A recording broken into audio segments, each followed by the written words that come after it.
আজকের ভিডিওটা একটু অন্যরকম। আজকে কোনো ডায়েট টিপস দেবো না।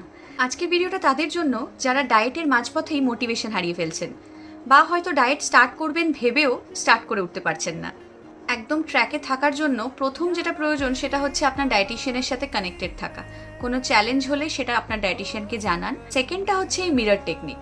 যখনই মনে হবে মোটিভেশন কম হয়ে যাচ্ছে বা ওয়েট কোনোভাবেই মুভ হচ্ছে না, অনেক চেষ্টা করছি, তখন আয়নার সামনে দাঁড়িয়ে নিজেকে একবার দেখুন এবং ভাবুন যে 3টে মাস পরে আপনি নিজেকে ঠিক কীরকমভাবে দেখতে চাইছেন। নিজের এই ইমেজটা, নিজের বেটার ভার্সনটাকে ভেবে কিন্তু অনেকটা মোটিভেটেড হওয়া যায়। এটা ট্রাই করে আমাকে অবশ্যই জানাবেন। আর যদি আপনার চেনা কারোর সত্যিই মোটিভেশনের প্রয়োজন হয় ডায়েটে থাকাকালীন, তাহলে তাদের সাথে অবশ্যই ভিডিওটা শেয়ার করুন। আমি আমার অনেক ক্লায়েন্টকে এই মিরর টেকনিক সাজেস্ট করেছি এবং তারা খুব ভালো রেজাল্টও পেয়েছে।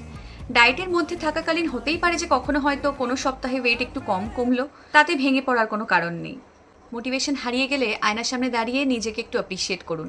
একবার ভাবুন কতটা এফর্ট আপনি দিয়েছেন এই ডায়েট জার্নিটার জন্য, কত চেষ্টা করে এই এত দূর হেলথ গোল অবধি আপনি পৌঁছেছেন। তাই আলটিমেট হেলথ টার্গেটটা নিশ্চয়ই অ্যাচিভ করতে পারবেন।